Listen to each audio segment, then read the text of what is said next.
Oke, bismillahirrahmanirrahim. Pelajaran 1 saya anggap clear karena hanya membahas tentang menyusun huruf nggih. Dan saya harap teman-teman di kosakata dari bab 1 tetap diperhatikan karena itu kosakata dasar. Selanjutnya kita masuk di pelajaran 2. Kita lihat pelajaran 2 ini ada pembahasan apa saja. Yang pertama ada takrif, gender, dhamir munfasil atau kata ganti terpisah, kata ganti penunjuk, jumlah ismiyah, kesesuaian gender antara mubtada dan khobar, kosakata part 1, keluarga dan rumah, latihan kosakata percakapan telepon, latihan lagi, dan ITS 2. Oke, kita sekarang masuk di yang pertama dulu. Sekilas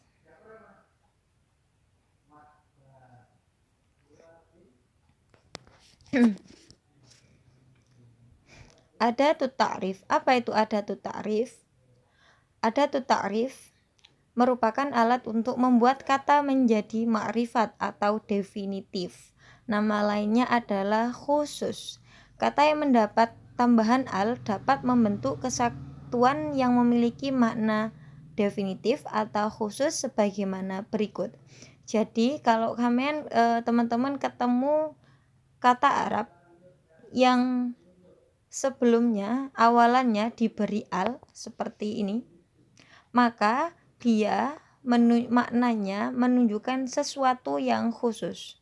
Kita pada contoh. Ada kata mu'alim. Mu'alim itu artinya guru.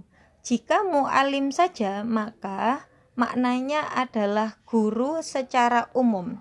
Tidak jelas guru yang mana, guru siapa, guru yang di mana. Tetapi bawahnya lagi ada bab. Artinya apa? Pintu. Masih belum jelas karena dia umum. Pintu yang mana? Pintu yang sebelah mana? Menjadi khusus ketika ada tambahan alnya. Al-mu'allim, al-bab. Dan perlu diingat, al di depan harus ada topi hamzanya. Al-mu'allim, al-bab. Maknanya menjadi apa? Guru itu, pintu itu. Kalau tadi mu'alim saja, bab saja, maknanya guru, maknanya pintu secara umum. Tetapi karena ada alnya, maka dia bermakna khusus. Ada definitif secara makna, ada kata itunya. Guru itu, pintu itu. Oke, pokok pembahasan dari adatut ta'rif ada di tempat ini. Yang bawahnya sampai seterusnya ini tentang cara bacanya, ya. Sama dengan ketika kita belajar Al-Qur'an, ketika ada huruf qamariyah, ada huruf syamsiyah. Coba diperhatikan ini. Jika dimulai dengan kata benda yang mendapat tambahan al menjadi ma'rifat atau tadi definitif atau khusus. Namun nama tempat seperti Lubnan, Lebanon, Tunis, Tunisia, dan nama orang seperti Muhammad, apalagi Siti misalkan, apalagi Zaid, sudah dianggap definitif karena nama orang itu sudah jelas kekhususannya. Jadi bukan Muhammad jadi Al-Muhammad, tidak. Lubnan jadi Al-Lubnan, tidak. Cukup Lubnan, Muhammad sudah menunjukkan sesuatu yang bisa diketahui atau khusus.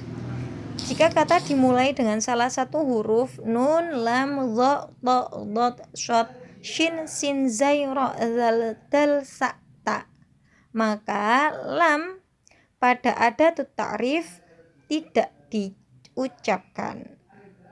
Dan sebaliknya, jika tidak pada huruf-huruf tersebut maka diucapkan. Kenapa? Itu sama seperti hukumnya al-qamariyah dan al-syamsiyah. Contoh, bab, tidak masuk golongan yang tadi, maka ketika ditambahi bab al menjadi al-bab. Ghurfa, al-ghurfa, qamar, al-qamar, yang maknanya pintu itu, ruang itu, bulan itu. Tetapi kalau hurufnya yang di atas tadi, misalkan shodiq ditambahi al jadi as-shodiq, rajul, ar-rajul, syams, asyams, yang maknanya belakangnya khusus, teman itu, ar-rajul, orang laki-laki itu, asyams, matahari itu.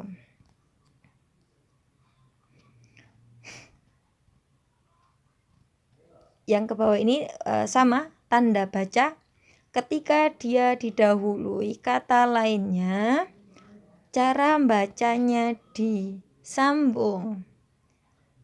Bisa dibaca keterangannya ya. Langsung pada contoh. Al-muallim, guru itu. Tetapi ketika diberi huwa depannya, maka cara bacanya huwal muallim. Itu ada tanda garis melengkung di bawah. Huwal muallim, as-shadiq, ma'a as-shadiq, langsung dibaca ma'as-shadiq. Bawahnya al-bab, aina dan al-bab, bacanya ainal bab. Jika kata sebelum adatu ta'rif diakhiri dengan suara panjang, maka dibaca pendek atau disambung dengan kata tersebut. Fi dan al-bait. Fi itu kan panjang ya. Kalau dibaca tajwidnya fi panjang. Fi al-bait. Cara bacanya gimana? Dipendekkan, jadinya fil bait. Alal khizanah, ala al-khizanah, bacanya alal khizanah. Kenapa kok perlu mengetahui ini? Untuk melatih pendengaran kita, fahmul masmu'nya kita ketika mengerjakan ITES maupun easy exam maupun VOT nanti di akhir. Jadi harus tahu, jangan sampai karena mohon maaf ada yang dia karena tidak tahu katanya, tidak tahu dasarnya, akhirnya apa? Misalkan ada audio yang bunyinya fil bait, disuruh ngetik soalnya, dia menulisnya apa? Fil bait, fa lam bait, fa lam sambung spasi bait. Lah ini kan kesalahan. Padahal kalau fil bait sebenarnya dia fi sendiri bermakna di, al bait rumah itu. Maka maknanya apa? Di rumah itu.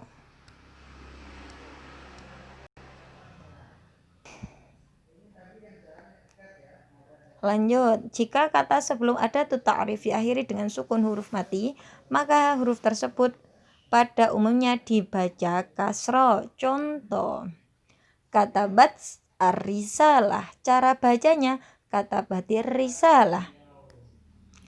Hum muallimuna, dibaca humul muallimuna.